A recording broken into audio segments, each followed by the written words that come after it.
Canelo has been keeping things under lock and key, let's just say. For his camp, he hasn't really spoken to anyone. There hasn't been, outside of the press conferences, he hasn't really done a ton of media. And Terence Crawford has done a ton of buildup on his YouTube channel as far as what he's doing in camp. Obviously not showing, you know, the stuff that matters the most. We got to wait until fight night to see that. By the way, we are just over a week away from fight night in Las Vegas, September 13th, 6 p.m. PST. 9 p.m. Eastern. I'll be there in some capacity. I don't exactly know how yet, but this is the fight of the year. You do not want to miss it. And I want to know what Canelo thinks, what his mindset is right now as we head into this fight. And he sat down with everyone's favorite Mike Coppinger to see how he's feeling just weeks or a week away from his fight. Let's take a look. Making history is my goal. I stepped to him and showed him who is the boss of this fight. I respect everybody, but if you fuck with me, it's gonna be different. I ain't scared of shit. For sure, them belts coming with me. I know you. Before we even get into it, I'm sorry. So I guess they're in Reno. I guess that's where Canelo's doing his camp in Reno, home of the University of Nevada. Can we just, for a second, acknowledge the fact that one of the greatest things Canelo has done, it's not just that he is a multi-division world champion. It's not just that he's undisputed at 168 pounds. It's not that he's just one of the greatest boxers of all time. It's that he learned to speak English. That's one of the greatest accomplishments in Canelo's career. Him learning to speak English has made everything about him so much more entertaining. Obviously, I'm entertained by his skill in the ring, but him just speaking English, I will sit down and watch hours worth of footage of, because you just never know the phrases, and it's like Spanglish a little bit, because he'll add a para in there as well. You know what I'm saying? So, English-speaking Canelo. In a million big fights at this point, but does this one maybe feel a little bit? So, we got Mike Coppinger, my guy, doing the interviews. The only reason I'm laughing, why did they frame him like this? What is this frame?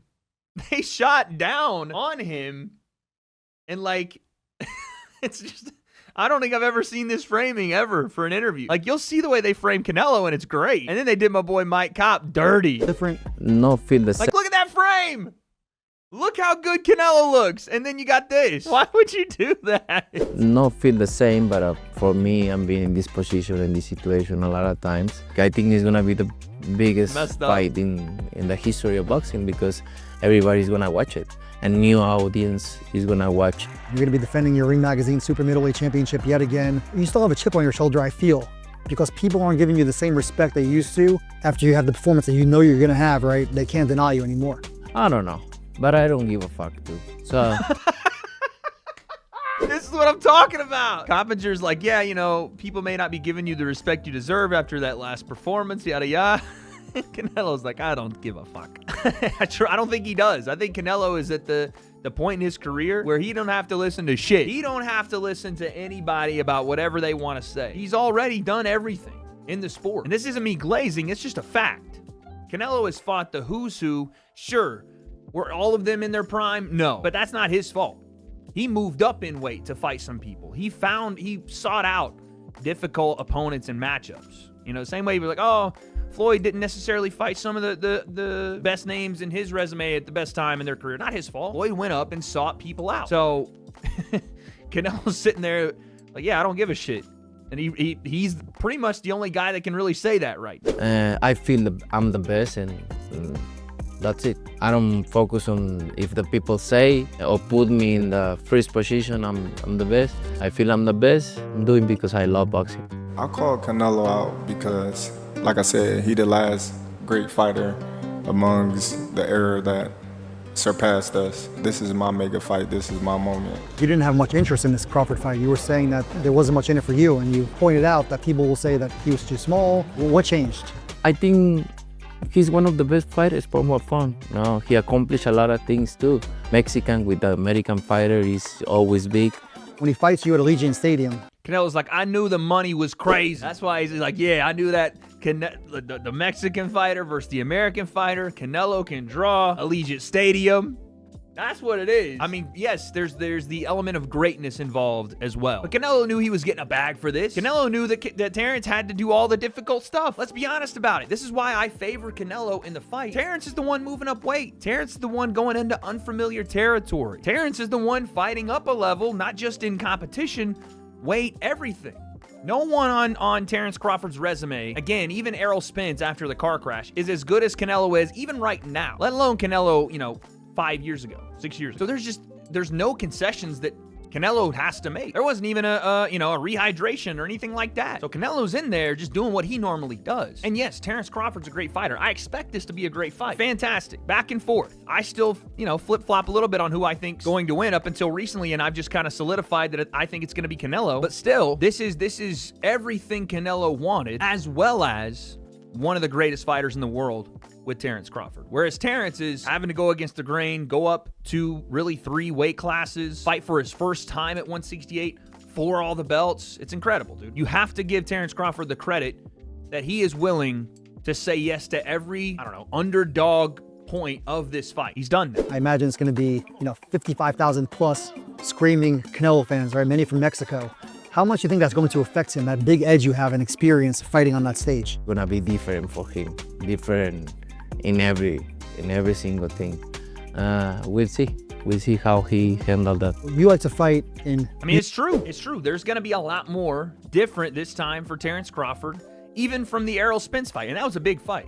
That fight did numbers. But we're talking Allegiant Stadium. Terence Crawford's never fought in a stadium. Canelo's done it twice, I think, or maybe more than that. But the amount of fans that are going to be there for Canelo Alvarez is going to dwarf Bud Crawford fans. I'm going to tell you that right now. If you don't believe me, you're out of your mind. Canelo is going to fill that place up. There are going to be Canelo fans, and he is used to that kind of pressure. Not saying that Terence Crawford isn't used to pressure. Not saying that he won't perform well.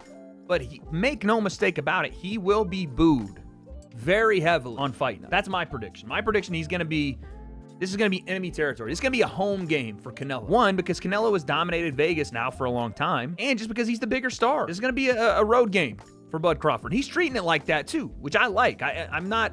Like I said, he's embraced it. Look back at the press conference. He was like, yeah, listen, all y'all going to be crying. Everybody's going to be crying when I go in and, do a number or whatever he said. Put a boot in his ass or whatever he said at the press conference. I like that. I like him not even playing the villain, but just being confident in himself, right? Going in there saying, I know what I'm getting into, but I'm still going to go in there and close the show. I'm still going to go into enemy territory and win this thing. He's going to have to, because it's going to be a crazy, crazy crowd that day. Usually May and September, right? The 2 big Mexican holidays as the biggest star in the sport. I wonder, are you usually better when you fight in September because you're fighting only 4 months later? I always feel I'm more ready in September than May because I have like a long time vacations and then fight in May and then September, yeah. That's not a bad point. Canelo, again, the William Skull fight was not a good look for William Skull, but also wasn't a great look for Canelo, right? Was not able to really assert himself in that fight. Couldn't really track Skull down, couldn't land the punches he wanted to land. Skull was running, for sure. Did not want to engage with Canelo at all. But there's something I haven't thought about is that Canelo now, not the big layoff, right, from September all the way back till May, because that's usually Canelo's schedule twice a year. He's been in camp pretty much since the Skull fight, and this is going to be a bit more of a fine-tuned machine, Canelo. Especially the added motivation and everything else. He's already a disciplined fighter. On the other side of that, Terence Crawford fights 1 time a year. Once.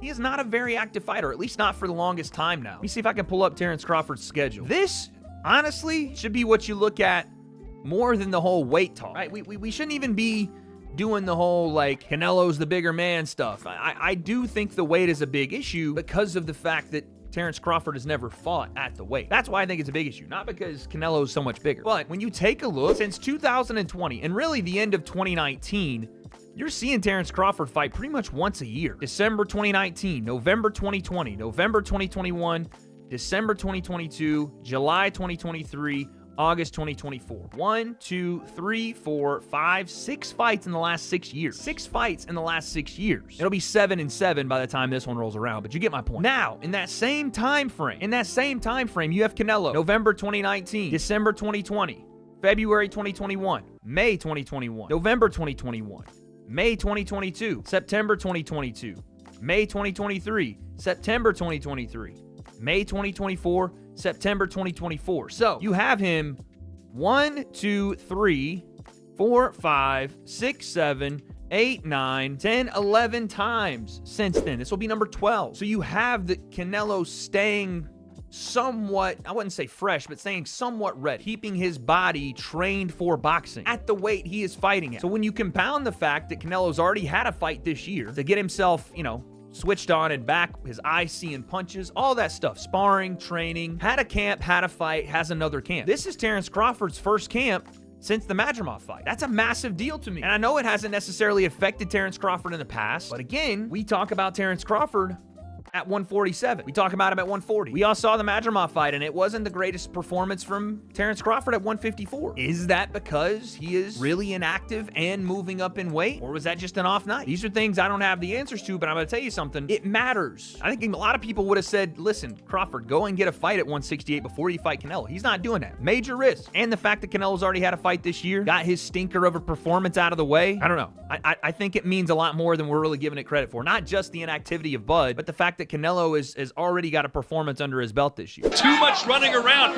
Trust me, he's not delivering that message to Canelo outlets. You said to me, I'm worried because when I fight somebody and they run, then I'm going to get blamed for boring fight. And then what happens? That happens. To have a good fight, you need both fighters. Boxing is you throw, you get in there and move your waist, move around a little bit, but throw punches, get in there.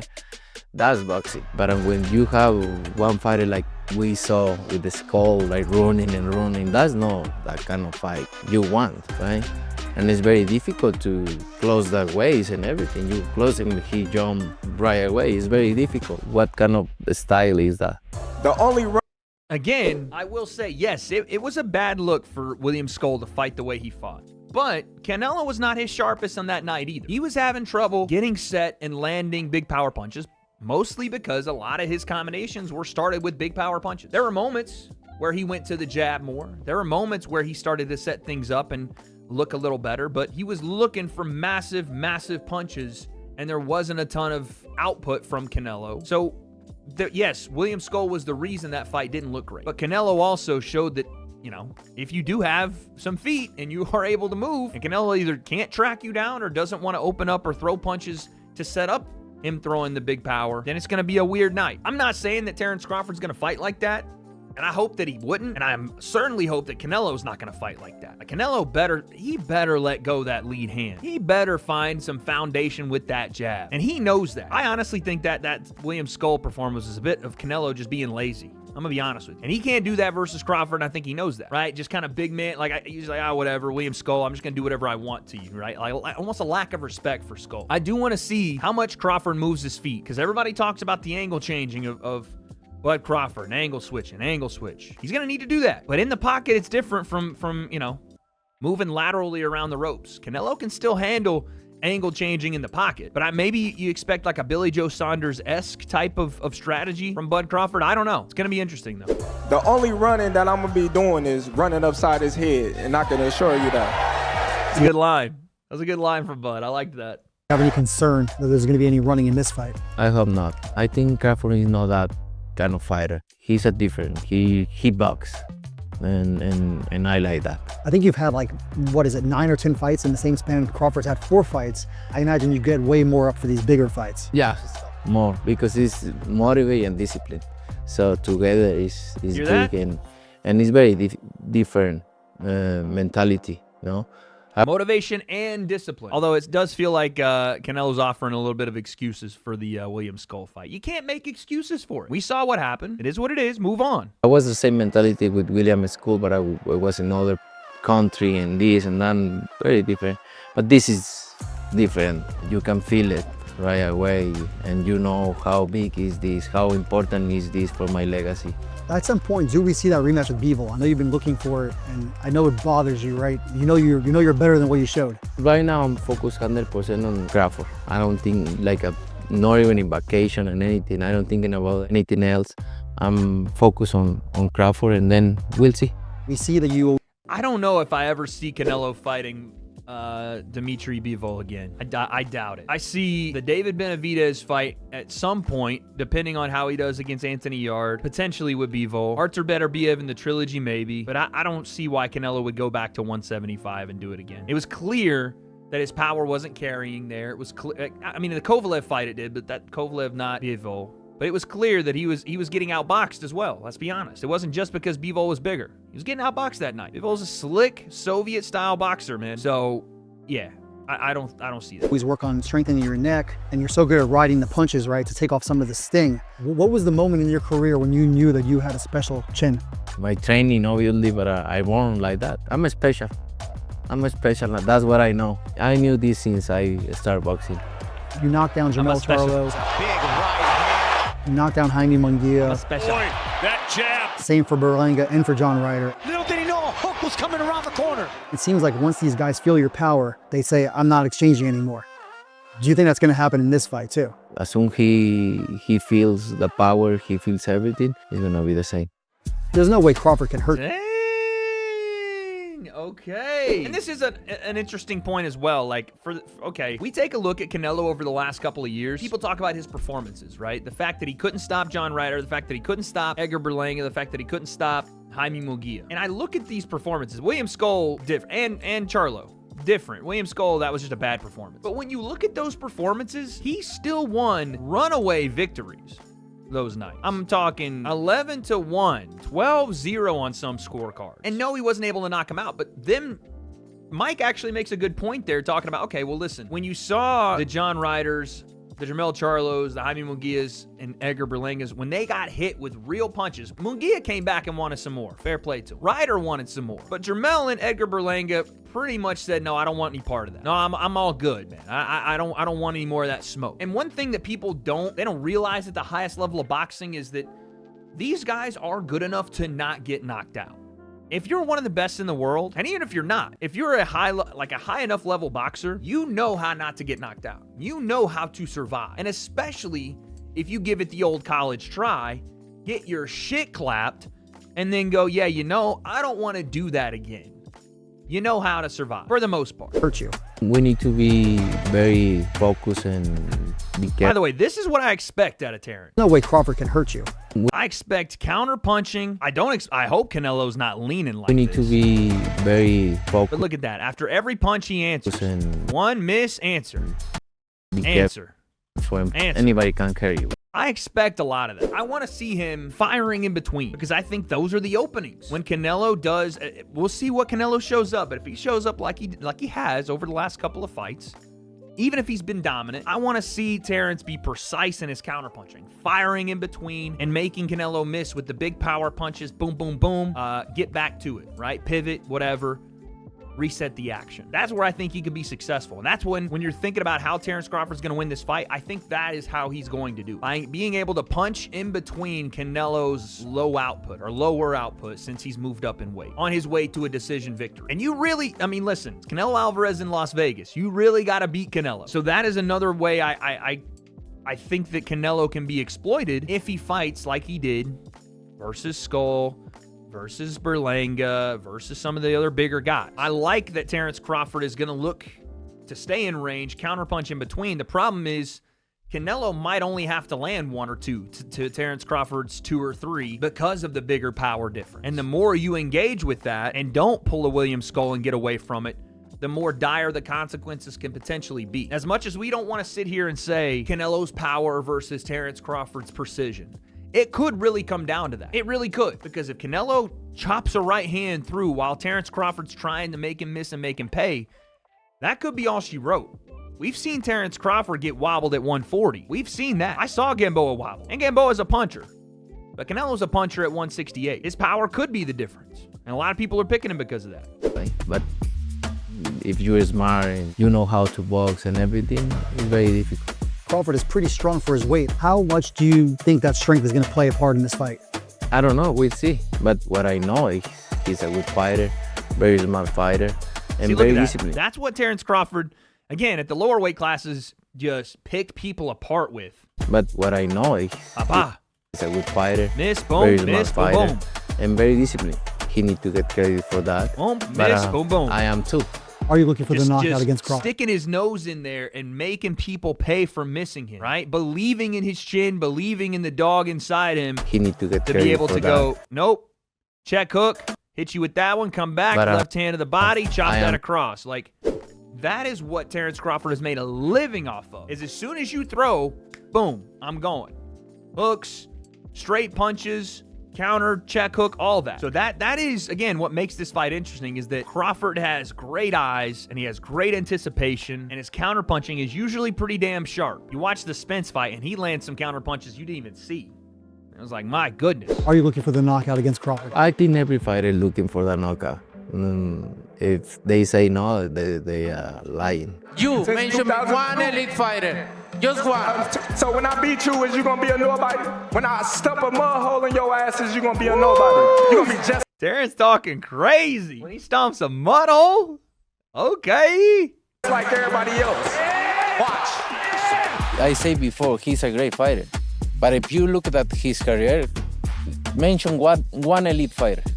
I just say facts. I don't say anything like I'm lying. Tom Brady's sitting there like, I don't know what the fuck's going on. You know, I'm facts. He faced maybe good fighters, but there's a difference between good fighters and elite fighters. I'ma just keep it real. I'm hunting him. I'm hunting everything that he got. Two of the best pound for pound is gonna face each other. Yeah, he's gonna find out September 13th is way different.